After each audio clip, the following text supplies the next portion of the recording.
So, good afternoon, ladies and gentlemen. It's my pleasure to introduce the speaker of the afternoon, Dr. Kurush Dalal. He and I go back to one fine day in 2014 when I walked into his classroom at CEMS in the university, where he taught me archaeology. And I misheard his name as Purush Kala.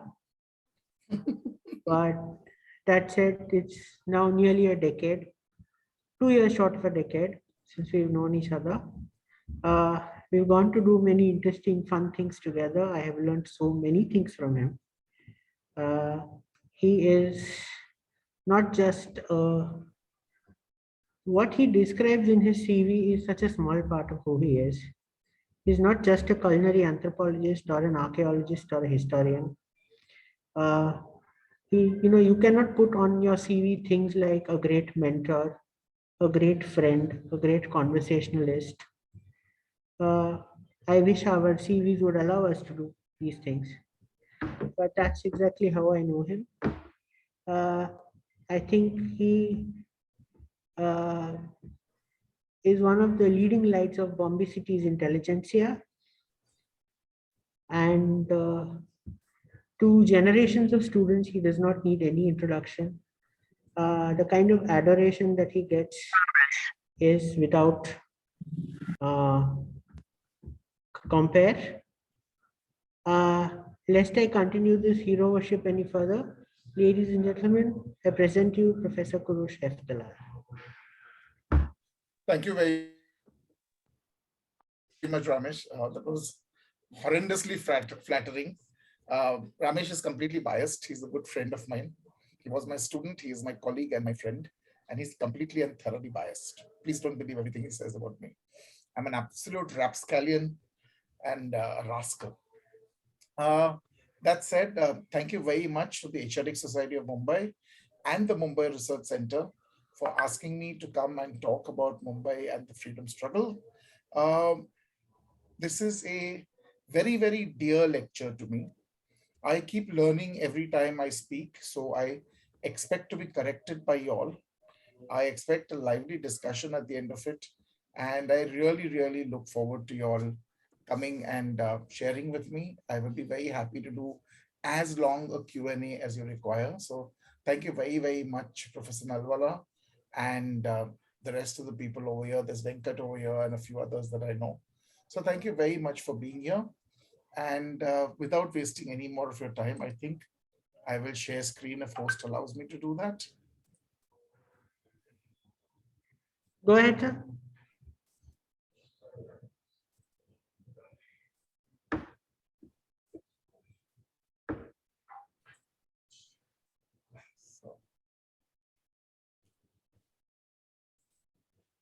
Do we have full screen, Ramesh? Yes. Lovely. So what I'm going to talk about today is a very, very peculiar topic. You know, one knows about the history of Mumbai. One knows about Mumbai being one of those amazing places where so much of the history of Mumbai, of India took place. You can hear no. So deeply You hear? involved with India's history, right from the prehistoric past into the early historical period, all those amazing rock-cut caves and those fantastic the early medieval data that we now have on the city. Then we know, of course, about its Portuguese phase. We know in excruciating detail about the British phase. And as I have a lecture on this, which is Herbs Primus in Indis, we know the role that we played in the industry, the development, the culture, so on and so forth. But we very, very seldom ever discuss Mumbai's role in Indian independence. And the first time I was asked about this, I was also taken aback for a moment as to what would I include in Mumbai's direct role in Indian independence. And I realized that the role that Mumbai played in Indian independence was in very, very many ways a very subversive, subaltern, quiet, underground role. Mumbai did not necessarily always play a very, very open, loud role, because otherwise Mumbai can be very loud. and in your face in the independence struggle. So I'd like to think of these 10 as the 10 most important events as far as I'm concerned, vis-a-vis the history of the independence movement and Mumbai. So in making Mumbai the republic that it is that we are celebrating today, what were the main events? Now, the capture of Mumbai by the Portuguese and its subsequent gifting to the British Crown and the Crown's leasing of Bombay to the AIC for the enormous sum of £10 is very well known. Now, why do I think this is very, very critical to the role that we played? Please understand this. Prior to the immediate arrival of the British, Mumbai was a series of small towns and villages strung out on the coast and no different from any others. Though it had a superb harbor, and though the Portuguese had realized that it had a superb harbor, the Portuguese were very, very well ensconced in Vasai, and they did not need another big port immediately nearby. In fact, they leased out the islands of Bombay to Garcia de Orta, who used it as his private jagir and his playground to a large extent. I know a lot of historians will be upset by my use of that term, but he did. He had gardens and botanical gardens and stuff like that and lived the life of a gentleman at leisure. And that was what it was. Events very far away have bearings that we very, very seldom realize. In India, for some bizarre reason, we have begun to look incredibly inwards in our history.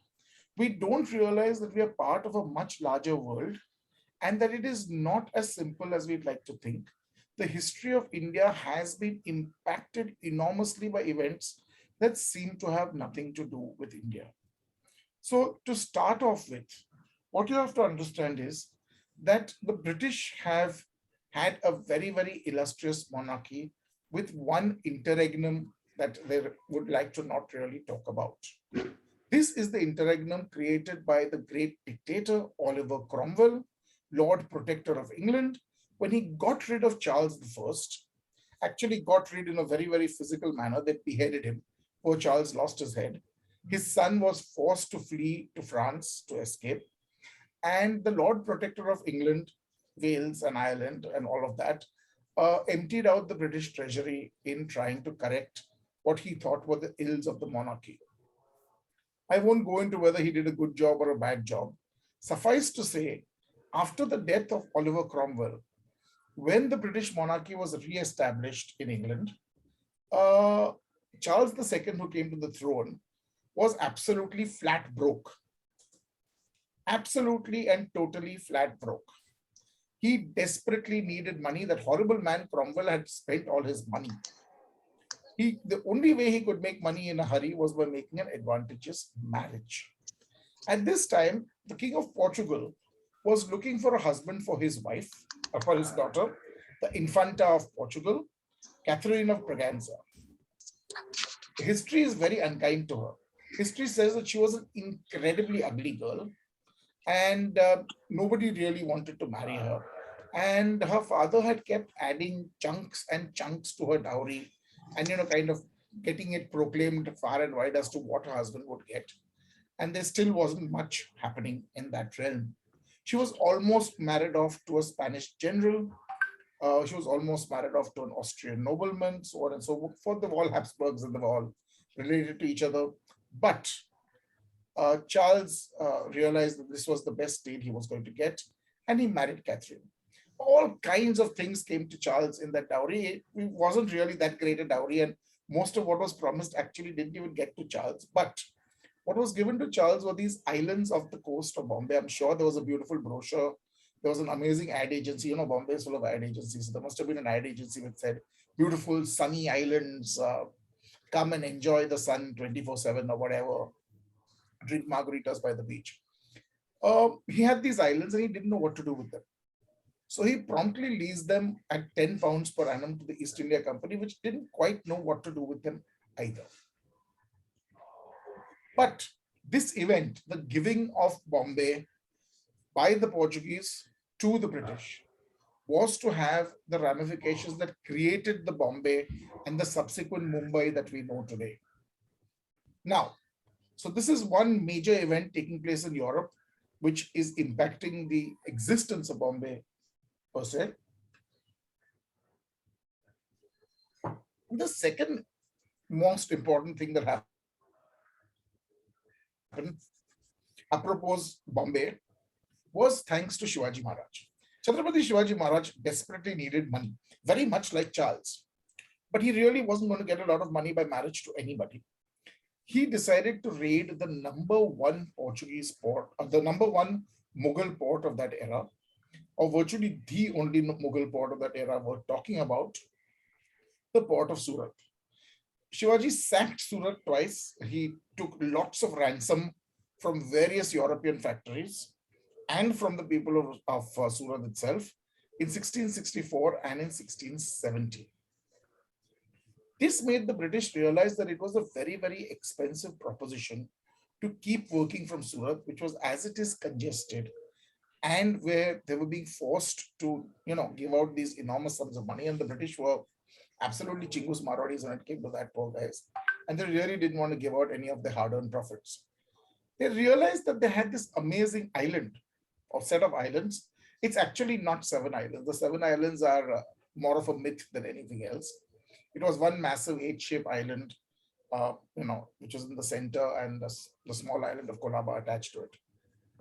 So Shivaji's sacking directly resulted in the creation of Mumbai. Now, I know this is going to upset a lot of people, but Shivaji Maharaj was single-handedly responsible for the arrival of the British in force on the west coast of India and their setting up of their own major city. The city continued through the early 18th century in a very quiet manner, docks, this, that, and the other business, but not so much. It was with the coming of the Industrial Revolution that everything changed in Mumbai. The Industrial Revolution brought money on a scale that had never been seen before, and it required labor on a scale that had never been seen before. And this led to massive numbers of people coming from the hinterland as such to the island of Bombay, to the island of Salsette, and to the region of Thane and Kalyan, and coming in droves, first of course to Mumbai, to work in the various different mills. So the number one export from Western India at that time was cotton. This cotton was brought to Mumbai and was turned into value addition, into yarn. It was spun into yarn in factories, and then later spun into cloth itself, and then sent off because that would take up much less volume on the ships going to England. The railway lines that we have in Mumbai came up to make sure that this cotton could get from Thane to Bombay. I mean, it doesn't sound like much today, at the fastest rate possible. The Suez Canal changed everything. It made sure that in one fell sweep, the Suez Canal made sure that it cut the transit from England to India by 2/3. What was a 3-month journey became a 1-month journey or a 32-day journey, depending on how we looked at it.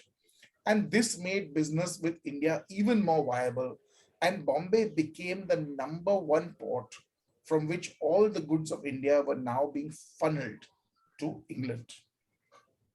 There are a number of other things that played some very interesting roles at this time. The first, of course, is the American Civil War. The American Civil War led to a shortage of goods in England, especially cotton, which came from the American South. And this once again increased the value of Indian cotton going to the mills at Manchester and other places, and once again made Bombay that much of a plum and that much of a juicy plum. Realizing the need for various different infrastructure, the British created various educational institutions. The most important of these, perhaps, was the Government Law College opened by them in 1855. This was even before the Mumbai University was opened. The uprising of 1857 led ultimately to the establishment of the University of Bombay/Mumbai, and also to the universities in Calcutta and other places, because once again they realized that they needed to train Indians to govern Indians, and they needed to do so in as European a manner as possible and as close to home as possible. As I said, the Suez Canal and the American Civil War were the next big things, the next big blows as such to the system. What happened was that the American Civil War was being fought miles and miles and with an ocean in between and an entire continent of Africa. But the kind of requirements that the American Civil War brought about, and this is one of the things about war. War always is very good for people who are in business, in manufacture, and it's not just the manufacture of armaments, it's also about food and various other things. So this once again changed the way things were. And the Suez Canal, which was being built from the Achaemenid period onwards, and which Napoleon had done some work with, was finally completed. And as I said, it cut down the work of moving there. The other big thing was, of course, the sheer volume of business was so great that it led to the creation of the first stock exchange in Asia, the first and biggest stock exchange in Asia for very, very many years, and probably still the biggest stock exchange in India, maybe Tokyo, I don't know. This is not my field of expertise, was once again established in Mumbai so that traders could come together and have ease and facilitation of trade. Finally, in 1885, Allen Octavian Hume and a few friends of his started the Indian National Congress. This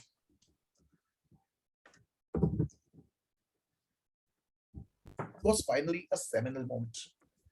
English trained, English educated Indians were now coming to the fore to talk about the destiny of India.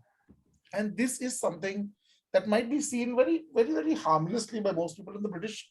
Actually thought it was a very good thing because it would bring together like-minded people who were pro-British, not realizing quite the ramifications of what would happen in the next 50 years or so, as far as the freedom struggle was concerned. So the formation of the Indian National Congress finally kick-started in a major way the direct impact of Mumbai on the independence of India.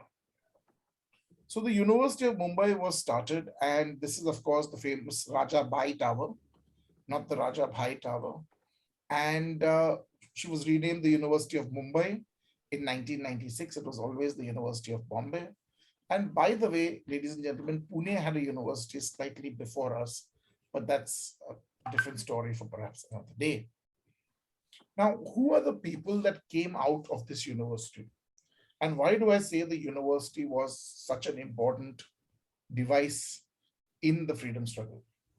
Baba Saheb Ambedkar, Bhimrao Ambedkar, founding father of the Indian Constitution, human rights lawyer, author of the Constitution of India to a large extent, though not single-handedly, social reformist, polymath, came out of the Mumbai University. One of Mumbai University's most prized possessions is the receipt for the fees paid by Dr. Ambedkar. Muhammad Ali Jinnah, yes, Muhammad Ali Jinnah, another leading lawyer, well-known businessman, founder and father of the nation of Pakistan, was also an alumnus of the Mumbai University. He was a very, very integral part of the Congress. He fought very hard with the Congress till the end of the 1920s before he moved away to England and then came back. And of course, we all know about this in detail because we've studied the splitting up of India and the formation of India and Pakistan, etc.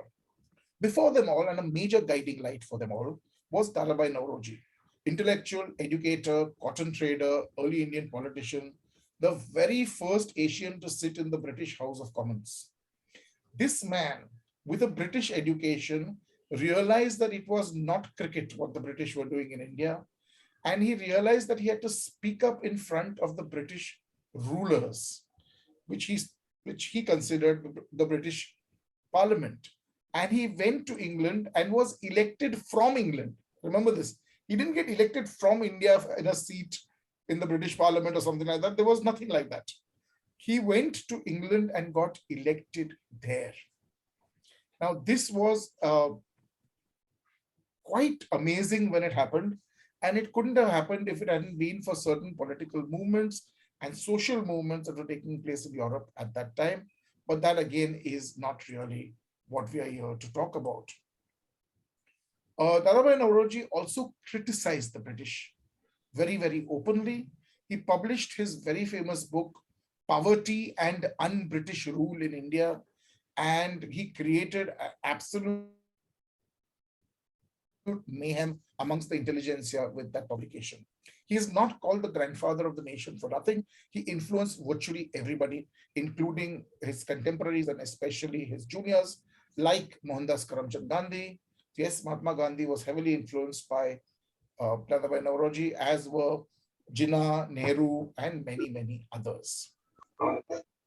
We then have Gopal Krishna Gokhale, a major social organizer, political leader during the Indian independence movement, who was also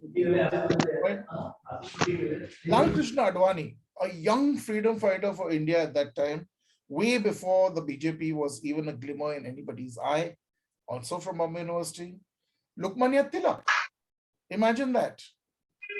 So Bal Gangadhar Tilak, nationalist leader, savant, philosopher, mathematician, Sanskritist, well, historian in his right, in his day, a major advocate of Swaraj, a member of various different organizations at that time, fighting hard for self-rule, was also very, very much a student of the university. Mahadev Govind Ranade, distinguished scholar, social reformer, author. Mancherji Bhavnagri, British politician of Indian Parsi heritage, also from here. Morarji Desai, 5th Prime Minister of India, also part of the freedom struggle. Again, a very young Morarji Desai back then. And of course, finally, perhaps one of the most influential Bombayites, the Lion of Bombay, Sir Mehta, Knight Commander of the Indian Empire, Indian political leader, activist, leading lawyer in Bombay, whose statue is there right outside the BMC building. All of these people shaped political thought. They realized that the British ruling India was not really the best thing. And most of them in the early days thought of something called the Home Rule concept. And they created the Home Rule League. This Home Rule League was to play a very interesting foundation, a very interesting nursery that nurtured the talents of many of the freedom fighters in India. It gave them a space to come and listen to intellectuals who could debate politics, who could talk about what was right and wrong, who could talk about ethics in a safe space. So the Mumbai University very quietly and very subversively, supposedly educating people of Indian origin to become, rulers of India for the British, was very, very quietly, and as I said, very, very subversively, creating this atmosphere of change. This is the High Court at the university, and I want you to see the juxtaposition. I really like the juxtaposition, and this is why this picture. This is, of course, a Maidan in the days when it was really a Maidan and not what it is today, sadly, with grills around it. This is the Rajabai Tower, Premchand Roychand's famous clock tower that he donated. This is the library building over here. This is the convocation hall, and this is the university campus when it started off. You can see that the extra buildings on this side have not yet been attached. And right next to it is the High Court of Bombay. Now, the High Court of Bombay took care of most of Western India at that time, the entire Bombay Presidency, as it was called, which included everything all the way to Karachi and down to Goa, as in the Goan border at that time, was all part of the jurisdiction of the Bombay High Court. So the lawyers who came to the Bombay High Court as products of the system, which was British origin, which was very, very much in keeping with the sense of British fair play, and the students who came out of this college, who very often went to law college to become lawyers here, were all trained in a sense of British fair play, and all began the murmurs that led ultimately to the independence movement. In fact, one of the most seminal moments of all time there was the trial of Bal Gangadhar Tilak. And Bal Gangadhar Tilak's trial, where he defended himself in the High Court. It's a very interesting courtroom, roughly about here. inside but here. And outside the courtroom is a beautiful plaque in marble. Uh, and on it are the words which he uttered after judgment was passed on him. He was found guilty irrespective of whatever he said. And he said, there is a higher court that judges the destiny of man. And in that court, I know I am free and I am innocent. So this is not the actual quote, but the gist of the quote is beautifully put on a marble plaque right outside the main courtroom on the top floor over there. And if you do get a chance, do take the High Court Heritage Tour. It's a beautiful, beautiful tour. I think Rajan Jaika takes it once in a while, and Dr. Nalwala will probably be able to convince him to do it for the Asiatic Society. So, cotton, industrialization, railways, the stock exchange. By the way, this is the original stock exchange building on top. This is the first cotton green over here on the left. These are the spinning and weaving mills on the right-hand side over here. These are the railways, the trains. This is, of course, the Bombay Harbor, from which everything was shipped out. And this is the founding photograph of, supposedly, of the first session of the Indian National Congress. And I want you to look very carefully at it. There are Hindus, Parsis, Muslims. Amongst the Hindus are Gujaratis, Banyas, Marwadis, people from all walks of life, Maharashtrian Brahmins, etc. They're essentially the upper castes, the upper class, and the industrialists, the technocrats, the intellectuals of the city gathered here together with Mr. Yu. And this is the strength of Bombay.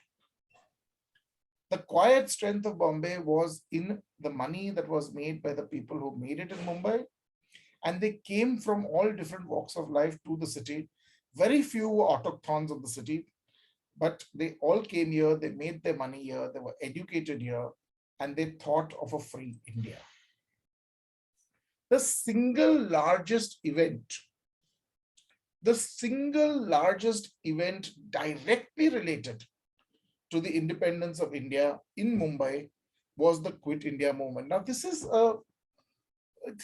this gets a bit crazy at times. You realize that it took till 1942 for there to be this kind of an event which, came out of Mumbai. This doesn't mean this was the only event. Right through the non-cooperation movement, there had been strikes in Mumbai, there had been morchas in Mumbai, there had been agitations in Mumbai, there were lathi charges on the people coming in on the streets in Mumbai, and the average middle class was very, very actively working towards this entire concept of independence. This middle class was then galvanized in 1942 in what I personally think of, though you may disagree, a slightly not well thought of move. In 1941-42, Britain was down on its knees. The Axis forces had taken the whole of Europe. They were charging through Africa. Singapore had fallen. Malaya had fallen. Major inroads were being made into Burma by the Japanese forces. The Japanese had already reached Indonesia and through that into New Guinea, and were hard pressing the Commonwealth on all sides. Yes, the Americans had just come into the war, but this was still quite the early days. The British war machine, I mean, we'd like to call it the Allied war machine, but at this time it was the British war machine that we're talking about, desperately needed India. It needed the people of India to fill up the various different roles of soldiers fighting at the front, the warm bodies as we call them.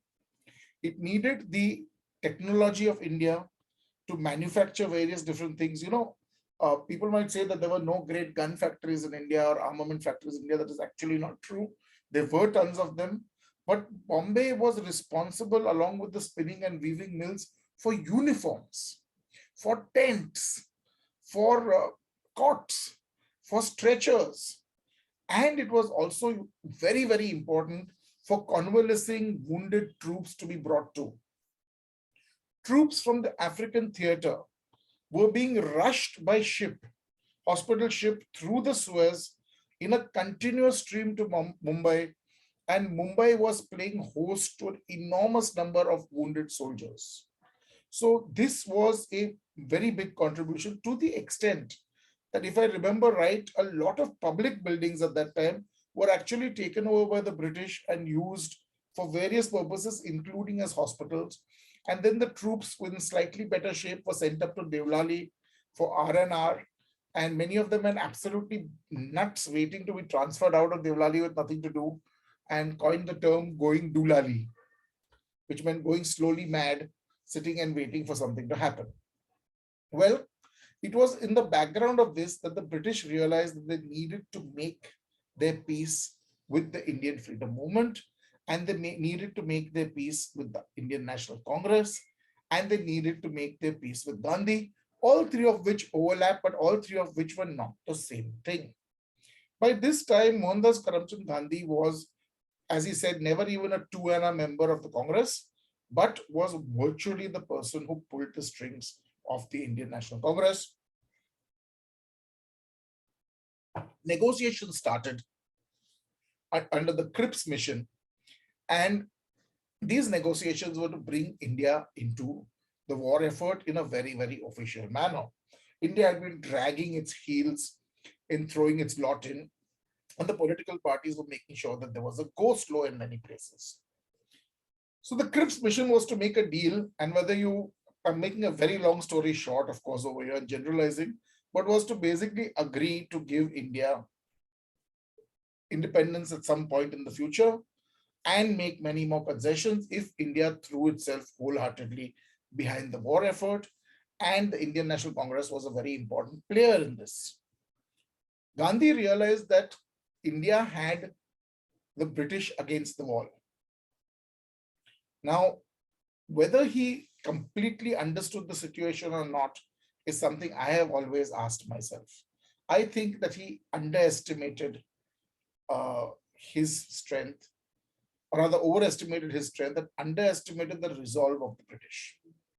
The British knew that they had to get India on their side this way or that way. It would be nice to do it peaceably. If not, it had to be some other way, because without India, the Second World War would not have been possible to conclude when it was. It would not have been possible, perhaps, to win without the active help of India, the goods and the people of India that fought in the war. Now, the Japanese were already beginning to knock at the eastern gates of India.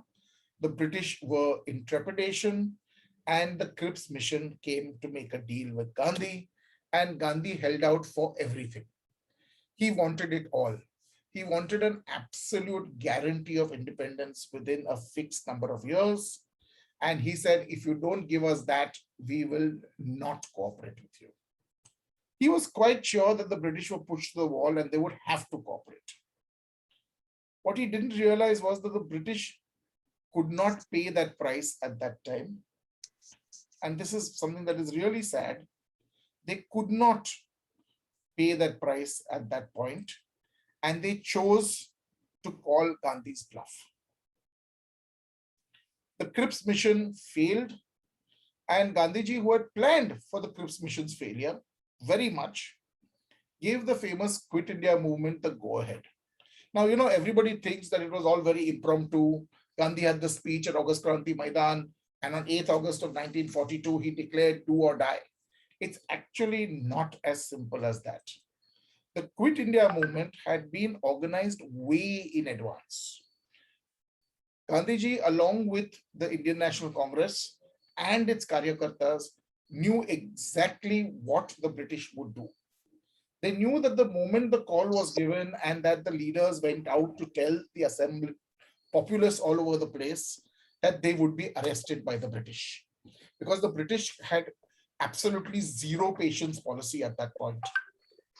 Knowing this, an entire second echelon of leaders was created by the Congress and other parties who were party to this, so that the moment the first echelon of leaders, including the senior leaders and of course the dignitaries and officials, etc., were arrested, the level 2 leaders would take over the core and would fragment the entire process and make it that much more difficult for the British.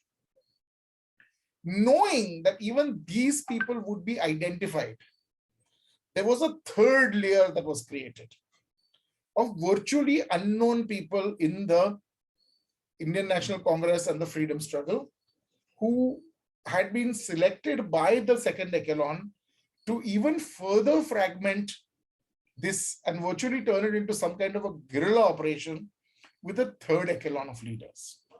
Knowing this, Gandhiji finally mobilized Mumbai and the Indians and called for the Quit India movement out of Mumbai. 8th August 1942, probably one of the biggest blows that India delivered to the British and one of the biggest movements that hurried up what we call the independence of India, or at least so we'd like to think. The British, true to what Gandhiji had expected, promptly rounded up the entire top brass of the INC and locked them up from 1942 to 1945. Yes, they spent the rest of the war till the end of World War II neatly locked up out of the way. They then proceeded to mop up the second echelon leaders. And much to the surprise of Gandhiji, Nehru, and the entire Indian National Congress, then mopped up all the third echelon leaders also. You see, the British had infiltrated the movement and had made sure that they knew who was going to be playing what role. People were simply locked up. There were draconian laws in place thanks to the Second World War being there. And these laws allowed people to be locked up without trial. Nobody was beaten, tortured, they were not laid out on ice, shackled to chains, whipped, or anything, nothing. They were just picked up en masse and locked up. To give you an idea of how crowded the lockups became, because there was a lot of spontaneity in people trying to keep the do or die call ahead, to keep the Quit India call ahead. And there were a lot of people who had not hitherto been identified, who stood up and started shouting about this and mobilizing people. Everybody was neatly picked up, taken to various different holding prisons and locked up. It became so crowded in these political jails that you could not all sleep at one time in a cell. There were so many members in a cell that they had to take turns sleeping in 2 to 3 shifts. While half of them would sit with their knees pulled up and half of them would sleep, and then, well, the other way around, because there just wasn't enough space to lock up the number of people.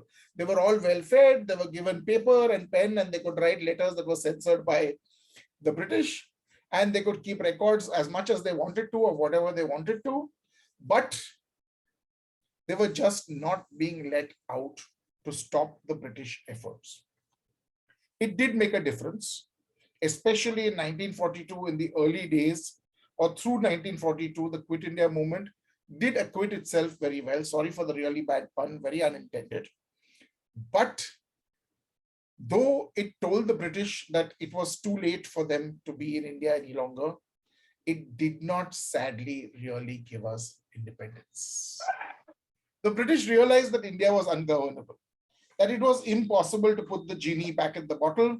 The Quit India movement had made it very clear the Indians were sick and tired, and they could mobilize now and take care of all these issues, and the British would never be able to keep them down. This perhaps was the single biggest moment in the independence struggle as far as Bombay was concerned till that point of time. Additional to this, our good friends, the British, then went on to win the war.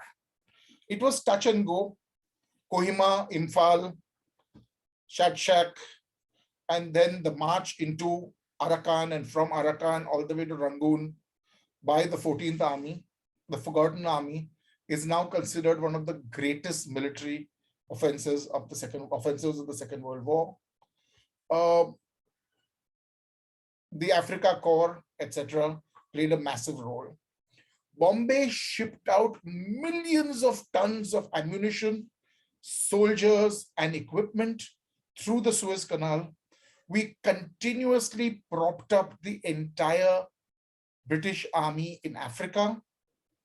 Rommel's Africa Corps was defeated only because of the continuous supply of men, armament, and equipment that rolled out of Bombay. And the British realized this. They realized that had they not done what they did, it would have been impossible for them to win the war in Africa. So Mumbai played a very, very important role here. A lot of Mumbaikars were very scared of the Axis forces actually reaching Mumbai. And Mr. Walchand Hirachand of the Walchand group actually created a bunker in his house in Antop Hill, which as far as I know is still actually there, by the way. Though it's one of those things about Mumbai that we seldom talk about. He created a beautiful air raid shelter and a bunker for him and his family. And the British won the war. The British won the war, let all the Indians out of jail, and then sat down on the table with the leaders of the Indian National Congress and the Muslim League, and very separately, sadly, and decided the future of India. And the future of India, and this is something that I must say at this point, was a compromise. Both sides realized that they had to give in. Both sides realized that they had to compromise, and they agreed to compromise and to make India free. This is why Jawaharlal Nehru said what he said on the 15th of August at the Red Fort, where he said, we made a tryst with destiny, and today we fulfill it in part. In part, ladies and gentlemen, not in full. This leads us to what I think is one of the biggest movements that came out of Mumbai. Something that most Mumbaikars seem to have no clue about. In 1946, the ratings of the Royal Indian Navy mutinied. Yes, there was a mutiny in the post-World War II Navy in India. And this was United India at that time. Simultaneous revolts broke out in a number of places, but mainly in Bombay and Karachi. Other parts, right from southern India all the way up, also saw mutinous activity, but Bombay and Karachi harbors were virtually taken over by the mutineers. Some army men and air force men also, who were part and parcel of the docks, did join the naval ratings, but it was essentially the naval ratings. There were a number of reasons that they mutinied. Number one was the absolute inequality that they were facing, where people of European descent in the same posts as them were paid more and given better rations, where they were not allowed to aspire towards becoming officers, and again were paid much less than Europeans, and were given absolutely terrible food to eat. They hatched a conspiracy and executed it brilliantly. So Bombay and Karachi harbors were in the hands of the ratings. The ratings turned the guns in Bombay harbor upon the city of Bombay itself, on Admiralty House and all the other offices of the British government. This was an amazing moment because we now had a leverage that we had never had before on the British. We could have stopped compromising. Sadly for us, we didn't. The mutineers flew flags of the Indian National Congress, the Muslim League, and the Communist Party of India to make it very clear that they were across all parties. They called themselves Indians first. They took over the radios of the ships they were in, broadcast from these radios, and got the city of Mumbai, which had a lot of radios by which the city of Mumbai, people at home kept in touch with the news, got the city absolutely excited about what was going on. Sadly, the political leaders of India and of what was to be Pakistan were not very excited. This was disrupting their beautifully laid compromise plans, sadly. Gandhi condemned them as being people who were using violence and said, I only believe in non-violence, and I think that this is a terrible thing that they're doing. The Indian National Congress sent Vallabhbhai Patel to talk to them. And Patel, from everything that we understand, was quite in favor of their cause. He understood why they were doing what they were doing, but he was trying to talk them down from this because they were disrupting what was otherwise a process that had been put into place by the Indian National Congress with the British towards, slowly maneuvering everything into independence. And this had upset the apple cart. People of the streets of Bombay came out to say no to this. There was a lot of hubbub on the streets of Bombay. There were major people who got together. The police resorted to opening fire at Dadar. The police had been issued with army surplus weaponry. Police officers were sporting 45 caliber Tommy guns. They opened fire on the crowd and actually killed people across the circle who were standing in line to buy milk. That again is one of those things about Bombay that we don't talk about, and the Bombay police tries very hard to forget this really, really terrible chapter in its history. Sadly, after 5 days, the mutiny came to an end. Patel convinced them to step down. More than 70 people were dead, according to the official record. And sadly, because their political leaders had sold them out, their cause was lost from the very, very beginning. B.C. Dutt, who wrote a very, very beautiful book on this, published in 1971, called The Mutiny of the Innocents, very, very clearly says, we had our battleship Potemkin, but no Eisenstein. We had that moment to seize the destiny of India, but sadly could not do so. Finally, on 28th February, Mumbai witnessed the last event as such of the independence movement. Yes, 28th February 1948, when the last British troops, the Somerset Light Infantry, exited Bombay from the gateway of India and took ship to England. This is a photograph of the last troops leaving India, and Bombay became very much part of an independent India now, which was free of the British yoke. Ladies and gentlemen, thank you very much. Thank you very much, Dr. Dalal. As usual, that was a fabulous lecture with perspectives that are not otherwise addressed. The field is open to questions now, although I have one request. Please do not in public mention any movie about the mutiny until Akshay Kumar retires, please. Yeah, may I? Please, Venkatesh, go ahead.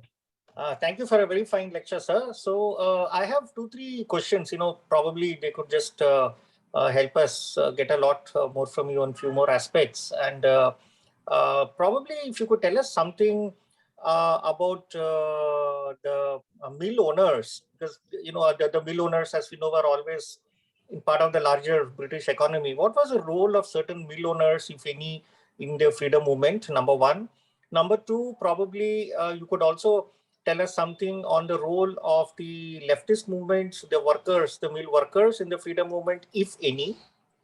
And probably if you could also touch upon, commercial institutions of the Indian mercantile elite, like FICCI and, Sir Purushottam Thakur Das, and, the setup of the financial institutions. That also, I would say, would be part of the independence movement, because when the RBI was formed and all, it boycotted it. I agree with you on this. Venkatesh, the almost all the infrastructure that we have today, the economic infrastructure that we have today, was created during the British era. Let's be very honest about it. Yes. Our airlines, our railways, our roadways, our gutters, our electricity systems were all put in place originally by the British. We don't have to like it. We have to accept it. Yes. Yes. Yes, we have improved on them. Yes, we have taken them very far. I mean, I'm not denying that. But yes, we have not done as well as we should have. One of my grandfather's pet peeves, and he was a complete Anglophone, was that the streets of Bombay were washed twice a day during the British era and were not even washed once a day during the Indian era. Now, I understand that our priorities are different for our government and for the BMC, but I still think it's something that could be seriously taken into consideration. Navi Mumbai is considered the cleanest city in India because it has sweepers sweeping twice a day. It also provides employment. So it does make sense. All the mill owners in India were very, very, very much, including those in Mumbai. So Mumbai is secondary to the whole of India in this context, were very, very much part of the war effort. Let's be very clear, whether they were Swadeshi, whether they were the Tatas or the Birlas or whoever they were, and they were all very Swadeshi. I'm not denying any of their Swadeshi credentials. They were very, very much a part of the war effort. The cloth coming out of these mills the army had priority on everything. Bandages, tents, clothes, caps, putties, you name it, was being made and shipped out of Bombay. And I really don't think that the factory owners really had much of a choice, Venkatesh. You know, you could get very uppity about it and probably have your factory taken away from you. So, like I said, you know, the response to do or die by the British, if you look at it, and we don't, you know, if you honestly look at the way history is taught in India in school, you're taught the freedom struggle till 1942. Do or die happens, chapter ends. The next chapter is called World War II and deals with the Second World War. World War ends and then the freedom struggle starts again. So there is a massive lacunae which nobody seems to point out. And this lacunae is purely because nothing happened. And I know people are going to get very upset with me for saying this, but well, Bombay kicking off do or die was technically responsible for bringing the freedom movement to a grinding halt. You don't have to like it. You have to accept it. And remember, the rest of the systems worked continuously and beautifully well after everybody was locked up. At some point, Bombay woke up and realized that if you raised a voice that was pro-independence at this juncture, the British really didn't have time to engage with you. They just lock you up. And if all the breadwinners and families were being locked up, those families were suffering. There is an entire subaltern history that needs to be written about this period in Mumbai, on which research has not been done. And most of the people who lived then are either dead or dying. If it isn't done now, it will never be done. And we will lose some very, very interesting data from this period. Do you know lots and lots of Mumbaikars were in the army? Many of them fought in the army.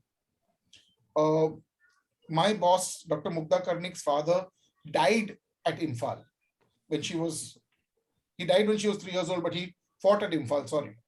So we had people from Mumbai which were very, very much part of the army. Mumbai's police force was very proud of what it did. So, you can get very uppity about it and say they were pro-British or something, but they did their job. It was their duty.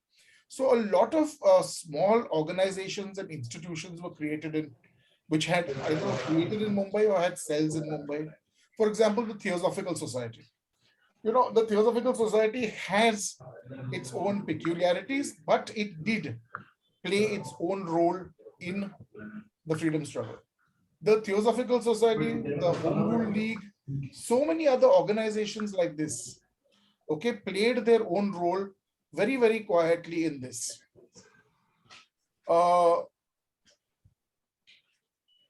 What else can I say?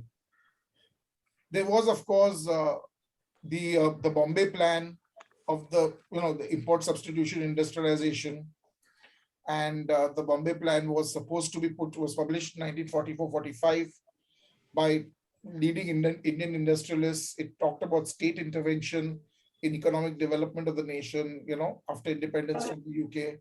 And all that was actually created, the Bombay Plan was created before independence.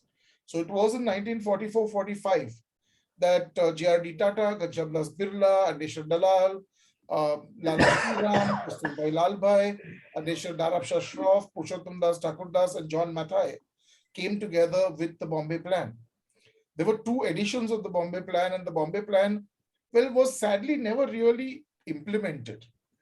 I feel a little sad about it because Nehru was not for the Bombay Plan. But the Bombay Plan actually looked at a systemized industrialization of the country, and in its own way was a very, very strong part of the freedom movement, I think. But then that's, they talked about doubling the output of the agricultural sector in 5 years. And they said it could be done. Well, I mean, for those of you all who are interested, you should study the Bombay Plan. I hope that answers you, Venkatesh. Sorry, I think I went a bit off topic. Is there anything else? There's a question from Ajay Agrawal. He asks, could you touch upon the pre and post independence migration of people through sea in 1947 between Karachi and Bombay? Okay, so Ajay, Bombay and Karachi were to a large extent sister cities. There were daily ships that sailed, passenger ships that sailed up and down from Bombay to Karachi. Plus, there was an enormous amount of business that happened there. Almost every single business house that had an office in Bombay had an office in Karachi and vice versa. So Karachi business houses had offices in Bombay. Bombay business houses had offices in Karachi. Let me give you a simple example. The Parab families of the Ratnagiri district trace very, very clearly that their family members organized in business were either in Bombay, in Karachi, or in Africa. So the Indian Ocean littoral trade, especially of the Arabian Sea region, with Africa, West Asia, the Red Sea, the Persian Gulf, etc., and of course the entire coast, all the way down to Colombo, was basically controlled out of Bombay and Karachi. So there were a lot of, erstwhile Indians subsequently and Pakistanis on either side when partition happened. And, this is one of the very funny things. For a number of years, contact continued between the two cities. And there was continuous movement of peoples. It wasn't very abrupt. 1 minute, I'll just be back.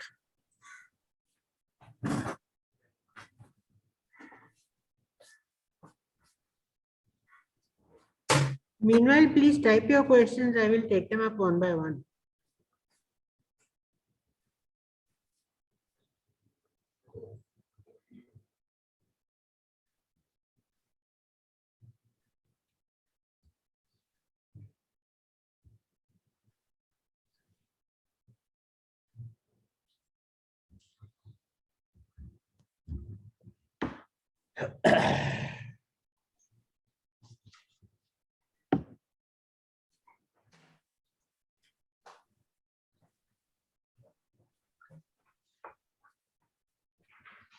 Sorry about that.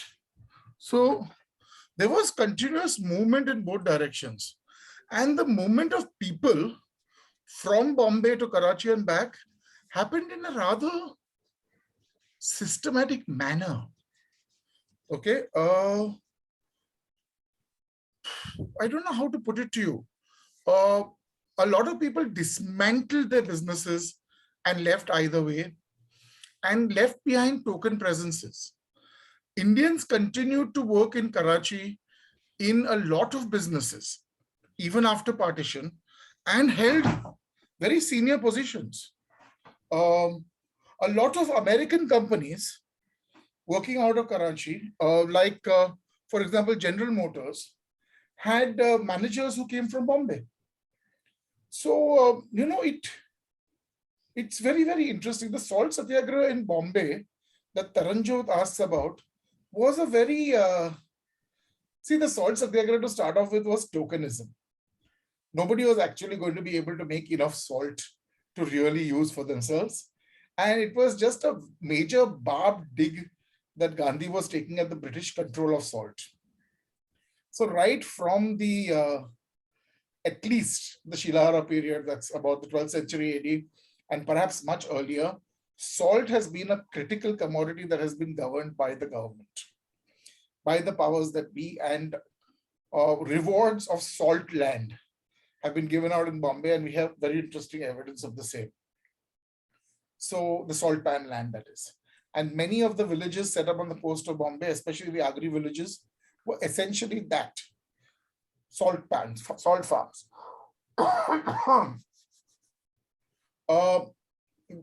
Gandhi was just trying to make a point that even something as like salt was being regulated by the British government. There was a salt commissioner, and that this was a terrible thing, and the common man was being impacted by the British. Well, as I said, it was a barbed, very low blow to the British Empire. It was a brilliant one, but it was a lot of tokenism. So boiling salt on the beach, salt water on the beach to get salt is an incredibly terrible process. And actually, sun drying of salt pans is a far, far more commercially viable concept. It will actually cost you way more to boil salt down in fuel and bring it than anything else. So yes, a lot of Indians participated very wholeheartedly in that salt satyagraha. It was a big thing. A lot of people took to wearing khadi. A lot of people took to weaving khadi in Bombay. So that was a very quiet ground support, groundswell of support in Bombay. But that was about it. Venkatesh says, part 2 of my question was on leftist workers' contribution to the freedom struggle. So I told you the CPI was very much a part of the Naval Mutiny. The communists kind of deterred a lot, sadly. If you look at the communists as part of the entire freedom struggle, they deterred this way and that way. They backed Bose, they didn't back Bose. Amongst the communists also, there were socialists and others. The Communist Party, India actually never stood for elections or anything because it firmly believed, and there was a major Bombay chapter till as recently as the 1990s, firmly believed that elections were not a way to take over the government, and there needed to be total revolution, which is something that was never going to happen. Varsha Singh says, can you enlighten us more upon Shivaji's role for allowing Britishers to India? Allowing Britishers to India, no, it was cause and effect, Varsha. Because he raided Surat, which was this huge, rich port of the Mughals. See, the Mughals didn't really understand the sea, and the Mughals didn't really understand navies. They were basically a landlocked peoples, but they knew that they needed to maintain one important port, which would be their outlet for Hajj.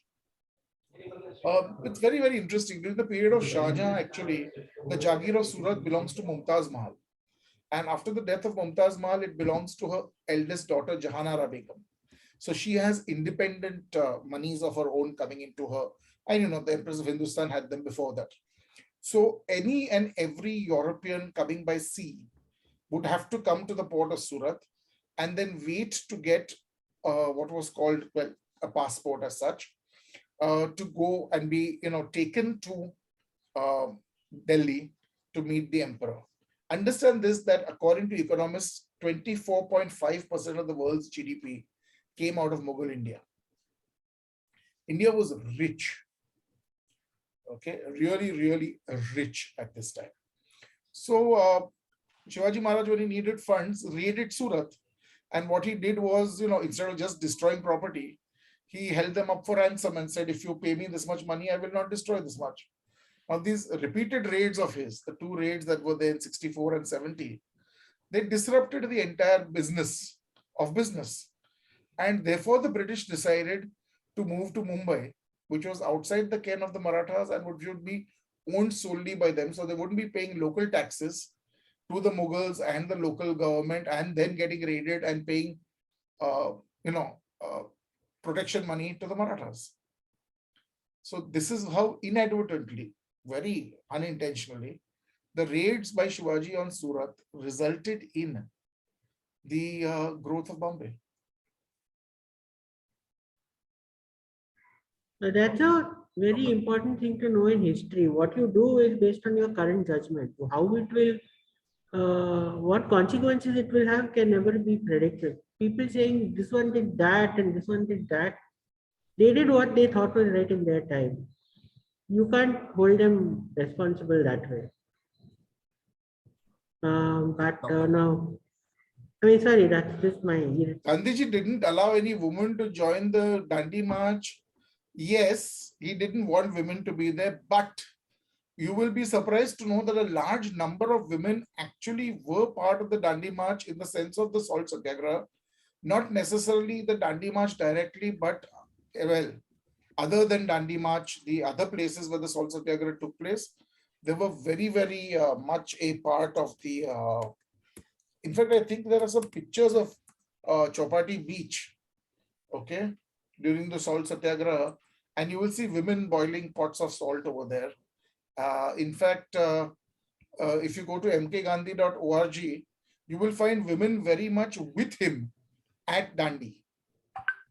So his not wanting to have women there, Sarojini Naidu was very much part of the Salt Satyagraha, as were many others. So, this not wanting and them being there are a series of very interesting things. If you look at the Dandi March Memorial in Delhi, standing behind Gandhiji is a woman, and that is probably Sarojini Naidu. So, well, I guess he underestimated the agency of women. everybody underestimates the agency of women. Anil Savan says, please explain more of the mill workers of Mumbai. They also went on strike. The mill workers strike of this thing for Tilak. So Tilak had been working very, very. See, a lot of people worked insidiously. They worked very quietly. They didn't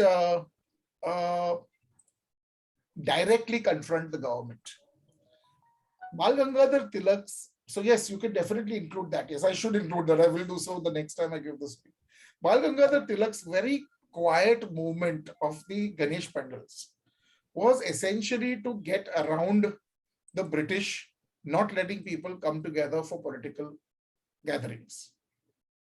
The Sarvajanik Ganpati, according to him, was a great way to spread sedition in a very, very quiet manner. And the mill workers of Mumbai were educated. The mill workers of Mumbai had magazines. The mill workers of Mumbai had radios. Radio was kept on in most of the mills when they worked. So music, news, etc. was very, very much a part of their lives. And very, very automatically, dock workers, textile mill workers, laborers, small merchants, traders, the entire informal sector, which shaped the city of Bombay, was very involved in the freedom movement. It was very natural. See, this was the upcoming middle class. Call it the lower middle class if you want to, whatever you want to call it, but this was the creation of the middle class that was taking place quietly in Bombay. So there were a number of strikes right from 1890 to 93 for payment, working conditions, so on and so forth.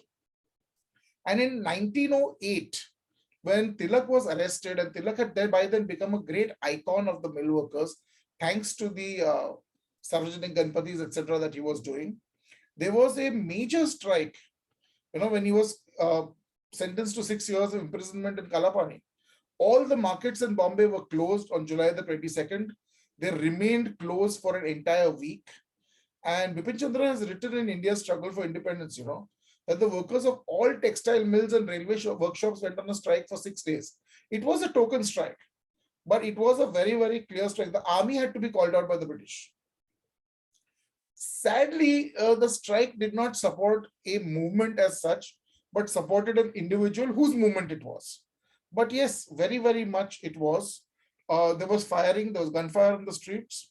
There was a major clash with the mill workers. I think about 30-40 people ended up in hospital and 15 people or so died. I don't have the exact numbers with me, but yes, Anil, very, very much.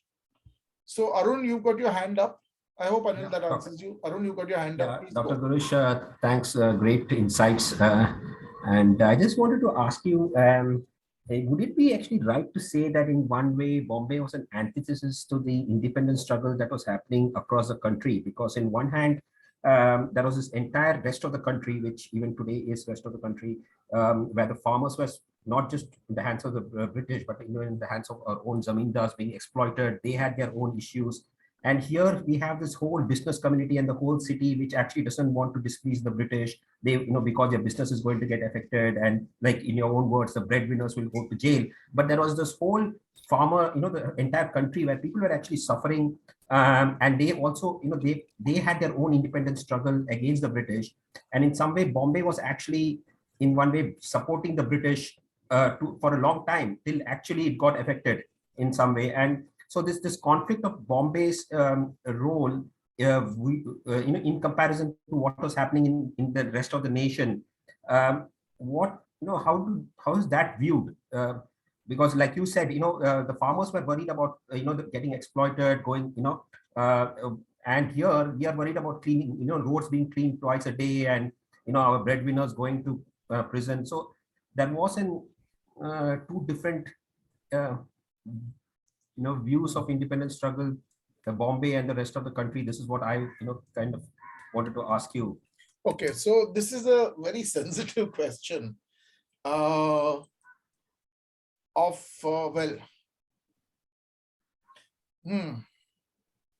how does one put this? Yes, Bombay was very, very much two-faced about this. The powers that be in Bombay, the rich, the industrialist, the owners, the intelligentsia right at the top as a whole, right at the top, I'm saying, were very, very pro-British in many ways.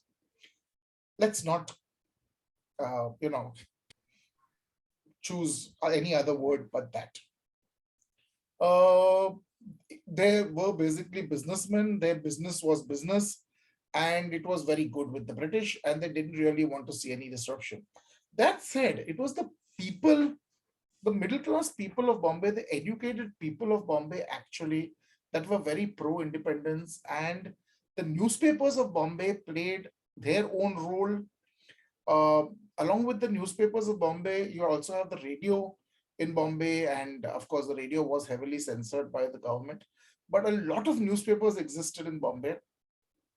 I mean, there isn't enough space to cover that also, but if you want to, so many, like the Kesari that Tilak started, for example, and there were so many other small newspapers like this, who all worked very, very hard, in a very quietly sedative manner. Their sedition was a very quiet sedition, and yes, Bombay didn't really play a huge role in your face, because it was very well tightly controlled by the British. So the British in their own way took a lot of care of Bombay to ensure that there was no dissension, no dissent in Bombay. But there still was. So, it works this way and it works that way. In any case, you can go back to the Lahore Congress of 1929 when it comes to Purna Swaraj, and still realize that it took till 1942 for it to happen. Yes, you can say what you said, that Mumbai was actually not very pro-independence for a very long time, especially not the people, the movers and shakers of Mumbai. Does that help, Arun? Yeah, thanks. It was just a matter of perspective. That's all. Thanks. See, but this is a perspective we don't like to talk about today, no? Because today you have to be chest-beatingly. Yeah, the reason why I asked this question, the reason why I asked this question is it still exists, because from my travels across the country, especially to places like, people actually, surprisingly, a lot of people in India, there are still some places which don't know about Bombay, actually. So it still exists in some manner, and that's why I asked that. Maybe times have changed, but I think we still our mindset probably is still the same. That's why. That, Arun, you can do nothing about it. Let me give you a very simple example. There was a huge UN cry once in the BMC. There was this entire movement of changing a lot of names in Bombay. So there were remnant names in the Raj, and that they needed to be changed. And one such stalwart from Bombay said, we should immediately remove this European name from in front of the Asiatic Society of Mumbai, the town hall of Mumbai, this Horniman Circle. Why have we named it after an Englishman?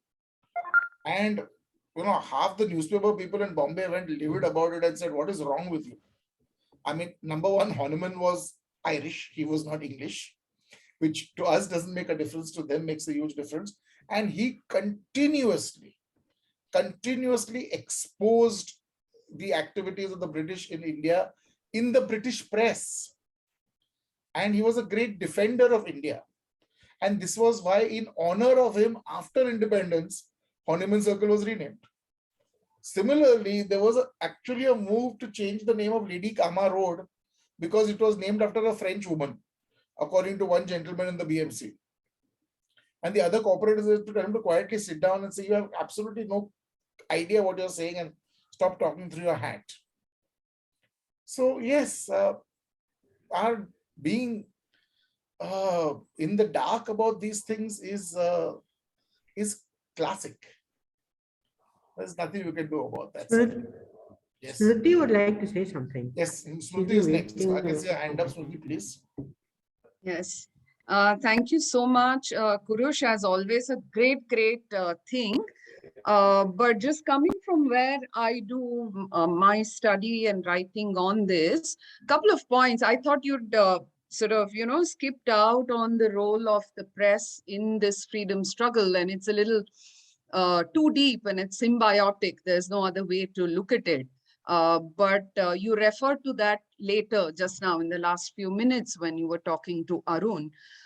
Just wanted to add to that B.G. Hahnemann was actually deported by the government at that time for writing against it.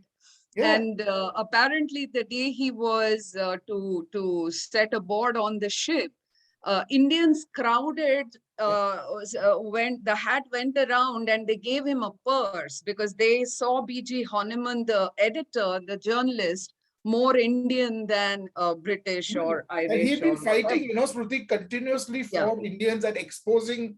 And see, because he was a European, he could get away with saying a lot of things. That an Indian couldn't get away with. And he used that. Yes, but just a very quick point on the press in Bombay, which was a very huge part of the things that happened in Bombay, both when it wanted to be part of this massive movement and when it wanted to be a little quiet. We saw in Bombay the rise of both the pro-Raj press and the anti-Raj press. Obviously, in quantity, numbers, and volume, the anti-Raj press was a lot bigger and far more impactful. But as it happens even today, the pro-Raj English press was what the British went with. And they thought that so long as the press, that press was with them, they could continue to, continue to rule. I have an entire PPT on this ready for my students. So I'd be happy to share more. I think that this PPT should be a presentation to our ASM MRC also. Yes, thank you. A couple of other 2 points is there was that discussion on the salt satyagraha. And Kurush, I agree with you that Gandhi, being the, may not be very fashionable to say, but being the banya that he was, he knew what he was doing. It was a low blow, but it was a great strategy to get people out to do things. Yeah. Brilliant. And we know about Chowpatty, but in Gaon Devi up to Nana Chowk, I'm told that there are buildings on the terraces of which there were stoves that were lit. And when there was a crackdown on Chowpatty, these building terraces were where the women at least tried to make salt. And of course they were apprehended. And so there was that involvement that went beyond the most obvious or the most symbolic ones. Also, I think most of us gathered in this room know or have seen or have been into the India Bulls, those set of 3 buildings outside the Elfinston station.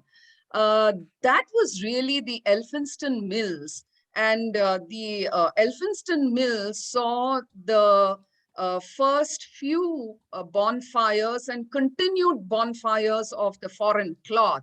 So it's a bit of an irony that the place that saw was one of the first bonfires of the foreign cloth, which as a movement then spread. was also one of the first to turn into this glaze and glass kind of a thing. And there's virtually no, absolutely. And I worked in that premises for a long time. There's not even one plaque in that place that commemorates the events that happened in its precinct in the 1920, 21, 22 non-cooperation movement. And then there are so many events and things like this, but I'll just end with this, that of the 70 odd people in that room near Grant Road that decided to set up the Indian National Congress, about 1/4 of them had some or the other relation with journalism. They were either paper owners or editors or writers themselves. Which is why I said that journalism has a very deeply symbiotic relationship with this thing. So yeah, just to add thank on you very much. that bit about one point that struck me when you were talking about the mill workers, and I think Venkatesh asked that question. The CPM, the leftists were, of course, very clear where they stood. They stood with the workers. Okay, there was no doubt about it. Yeah. It was actually the Congress that was caught in a pincer, because many people in the Congress came from the mill owner class, those who control the levers of the party or the organization. At one level, the Congress, the upper class intelligentsia in the Congress was very favorably allied to the owners against the workers. And yet the Congress, because it was made up of so many multiple kinds of identities at that time, the cadres of the Congress, the heart and soul of the Congress came from the streets. And on the streets, the Congress was really battling the communists to take control of the unions or to make their headway into the mills and control the unions and so on and so forth. So the Congress was really put in a spot every time that the communists called for a strike, because they didn't, their sympathies lay on both sides, and we all know what it means when you go aboard two ships, you probably fall into the sea, and which is a little bit symbolic of where the Congress stands today, because you can't be everything to everybody at the same time. But anyway, I don't want to take more time. Please take more time. I'm Fabulous stuff. Thank you. So I'll add to this and say that we get very carried away by the whole Swadeshi movement and the bonfires. Number one, the bonfires are very actively helped, I'm told, on pretty good authority, which we never speak about, by the mill owners themselves. So the mill owners were very, very happy with the Swadeshi movement, because the more we burnt foreign cloth, the more cloth would be manufactured in India and sold in India. So there was a very tacit approval of the Swadeshi movement by the mill workers. And yes, the Indian National Congress was made up of the upper middle class. The Indian National Congress, when it started off, was not a grassroots movement. It was basically an extended business club in many ways of the intelligentsia of Bombay. I'm sure Smriti will agree with me on this, that it was basically all the movers and shakers, the young movers and shakers of Bombay at that time, including the press, who were very much part of it. A lot of the vernacular press was very critical of the British. In fact, I remember talking to the owners of the Bombay Samachar about something that I thought was a little bizarre. And I remember Manchi Cama laughing at me, that he's no more with us, sadly. During the independence struggle, the Mumbai Samachar was regular. It's the oldest newspaper in Asia. It was regularly critical of the British, regularly, on an absolute regular basis. And it was being quoted by Nehru, it was being quoted by Gandhi, it was being quoted by Patel. So, the Mumbai Samachar was at the cutting edge in many ways. The same Mumbai Samachar during the emergency zipped its lips and didn't have a single page blackened, where the Times of India and the Indian Express would come out with editions that were virtually black on the first page because it's been censored. During emergency, the Mumbai Samachar breezed through and didn't even have a political officer leaning over its shoulders. because it had become incredibly pro-establishment, which is kind of sad. But this is the way things are. There are moments, there are times and things like that. So I think Smriti has done a fabulous job of reminding us about things. The communists, on the other hand, played, as I said, some very complicated and convoluted roles, but you cannot forget the impact of the communist movement at that time. Communism has been given a very bad name today. There were 3 Indians who were elected to parliament from England. Interestingly, all 3 were Parsons. The third of these, so we only speak about Rajabai and Naoroji, the third of these was a very interesting gentleman called Shakurji Salatwala. And Shakurji Salatwala was elected on a communist ticket from England to British Parliament. So there. So communism was a very interesting philosophy at that time and was interpreted very differently from the subsequent Leninist, Maoist and Stalinist ways in which it was looked at later. So, yes. In fact, I think there is a, Smriti should come in on this. There is an entire set of work on the communist movement in India in the 20s, 30s and 40s. I think it was published in a book form, if I'm not wrong. Smriti? Yes, there are books, but what's happened, unfortunately, is a part of what you said, Kurush.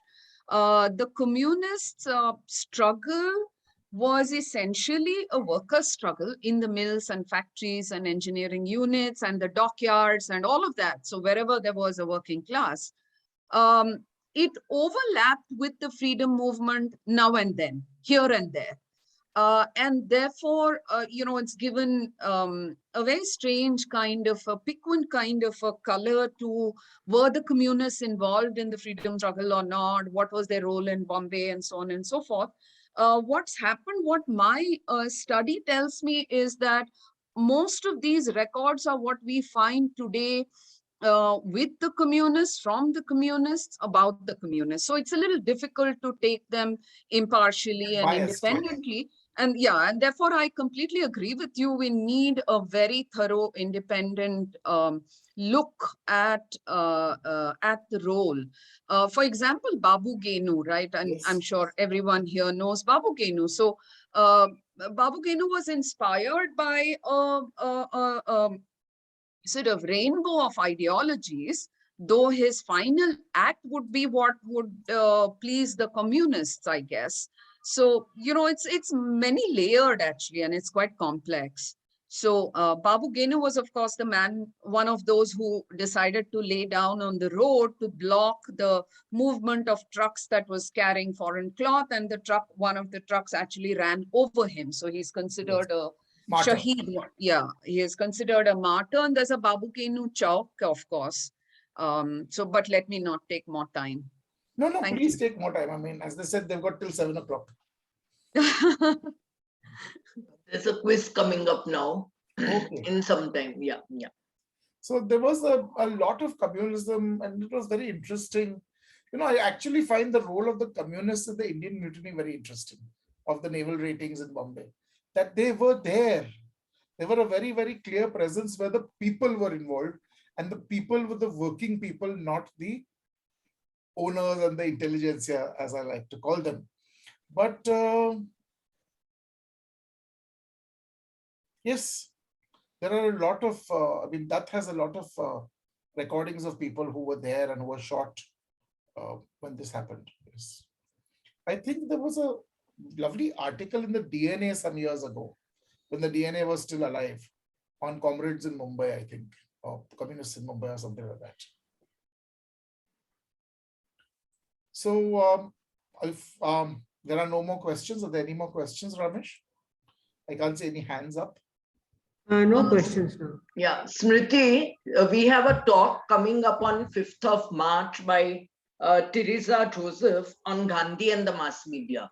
So since you mentioned the mass media, papers and press and all, there's a talk coming on her book.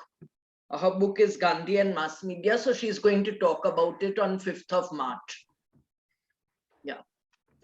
So I think Shehnaz also added over here, for those who might not have seen the message, that Syed Abdullah Brelvi, who was Honiman's successor, was also a great freedom fighter and a friend of Mahatma Gandhi. So yes, that very much. So the press, that especially the vernacular press, was very gung-ho about these things. And I think the fact that the British were too snooty to read anything but English played in the favor of the vernacular press. Well, if we have no more questions, I call upon Shehnaz ma'am to give the vote of thanks. Before I do Kurush, that, thank you so much. Thank you so much. All of you who find Kurush fascinating, and I'm of course #1 over there. Please join the course of, if not Bombay Part 2, which is what we are going to have from 31st to 4th, where both Kurush and Suraj Pandit are going to talk about various other places that could have taken the place had Bombay not come up as the Urbs Prima. So those are, I think Ramesh has put a link. So those of you who are interested, please sign up for this course. It's at 7 o'clock in the evening from 31st to 4th. First, of course, is the Dr. Tikekar Memorial Lecture. So we are not having anything on the 4th. Kurush, thank you so much. It must be dozens of times that I've heard you, and always I'm fascinated, learn so much from you, always leaving us with a lot of food for thought later on.